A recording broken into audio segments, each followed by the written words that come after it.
All right, hey, because it's a trick or treat time. You know where we're going first. We're gonna Are go we going for to the tricks what? or the treats?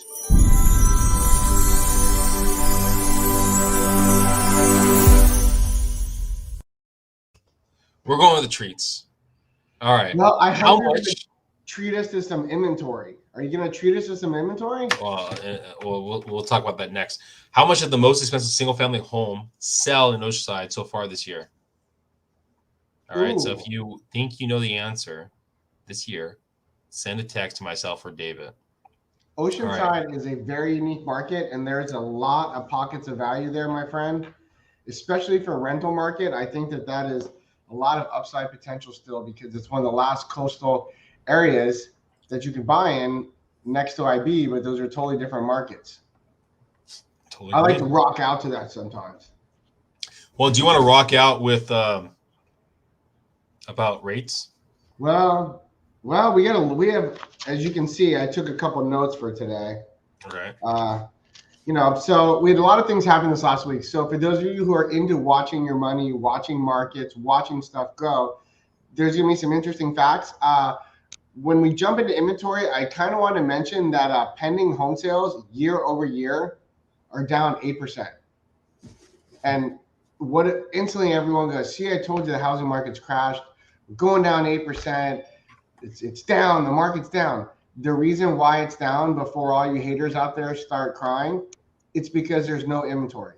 That's the only reason why sales are down. And it's amazing to this fact that sales are still going at the rate they're going with the level of inventory. So yes, home sales are down 8%, but that's simply because of lack of inventory. Next, for those of you, we got the inflation number. It came out. It's the highest inflation number we've had in 30 years. That's not good. But on a good side, wages are up 10%. So we got the wage increase numbers. Wages are actually up 10% in the last 6 months. So you can go, wow, that's great. We're keeping up with inflation. That's true. If your wages are going up 10% and inflation is in theory only at 4.6%, you're still winning. But there's a weird thing called taxes. So take that into consideration. Then the next thing that I want to kind of go into for those of you out there who are saying homes are too expensive for rental properties, it's not a good idea to buy rentals. Don't buy rentals. Oh, don't do it.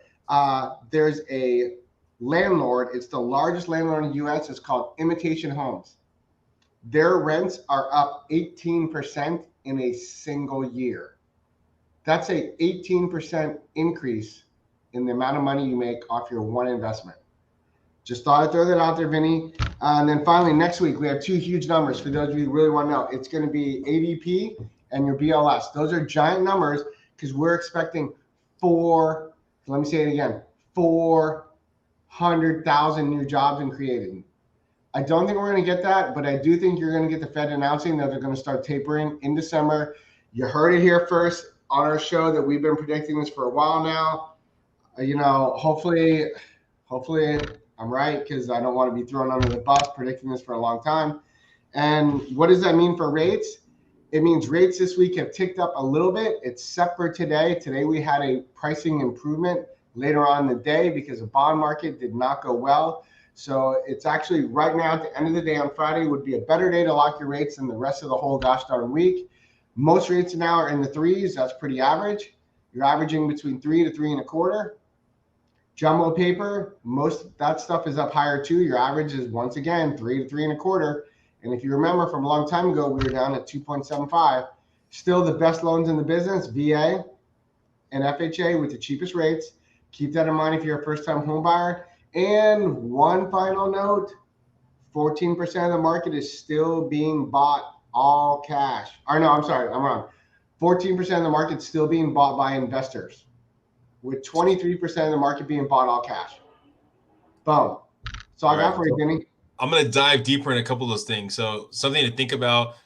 Remember, this market, these last 12 months, 14 months, is very different. It's difficult to gauge to the last couple of years, right? Usually, and we're seeing it already, we're seeing a somewhat of a slowdown to the market, right?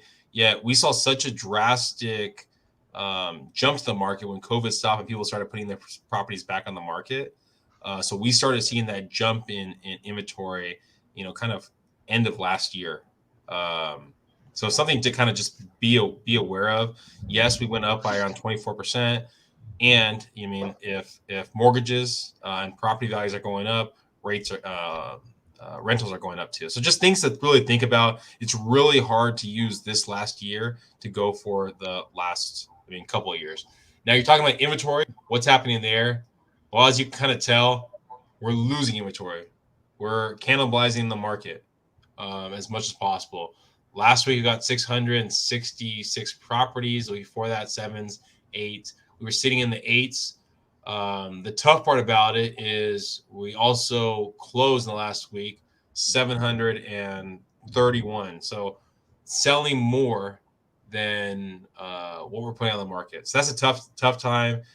People are trying, I think, get while the getting's good. Inventory is low, and you're having less people put their house on the market during the holidays. We usually get that effect, yet the demand hasn't trickled down as fast as the supply has gone down. So something to really think about. Now, when you're talking about how does it affect the market as a whole, we were doing good about a couple months ago when we were at 3,000, 3,200. Now we're back at 2,200. We were at 2,000 when it was really bad. So again, we went up and we dropped back down. Yes, pending properties have trickled down across the board. Yeah, active properties trickle down across the board too. So you've seen the pending and active kind of drop at kind of one was not a similar rate. Active new properties gone down a lot more drastic than the other ones. Something interesting that I wanted to bring up was this fact right here is list to sold. Now it didn't take out basically manufactured properties on this one, right? But at least gives you an idea of where property are selling list to sold. You can kind of see above 2 million, right? That's when you start seeing under 100%. Okay, the blue is basically this year or this last month, September, and the red is last September, right? So nothing was hitting above 100 last September, right? Yeah, most of these are hitting above 100, with the exception of above 2 million, right? So things to think about. Interesting enough is if you look at the under 250, it's about 100. Again, didn't take out the manufacturing of mobile homes, and that's probably the biggest reason why that's the case right there. I just got a text, Vinny, just to let you know. I don't think the correct answer is 40 million in Oceanside. No, that is definitely not the case. Sorry about that. Sorry. And I want to do something also. For those of you who have donated to the cause of Lymphomic and Leukemia Cancer Society that I do charity work for, I just want to thank all of you out there.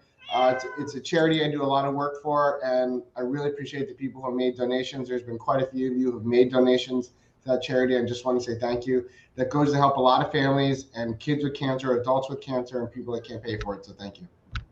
Yeah. Also, if you have a chance, go to www.thenriquezgroup.com. You can see access to the podcast that we put out there about overcoming adversity. I know a lot of people are going through things. Realize you're not alone. Don't weigh yourself against what you see on social media, be it when you're buying a property, selling a property. Every person is unique. So just because one person said they did X, Y, and Z doesn't necessarily mean that's going to happen with you, right? The one thing you can do is talk to your lender, your realtor, and tell them your scenario. Get as much information as possible, because with that information, they should be able to put together a roadmap, a game plan of how to get to where you want to get to. And the other thing that's true, Vinny, is you can't get anywhere unless you take the first step. Exactly. Well, so take the first step. But the most important thing that anyone should really know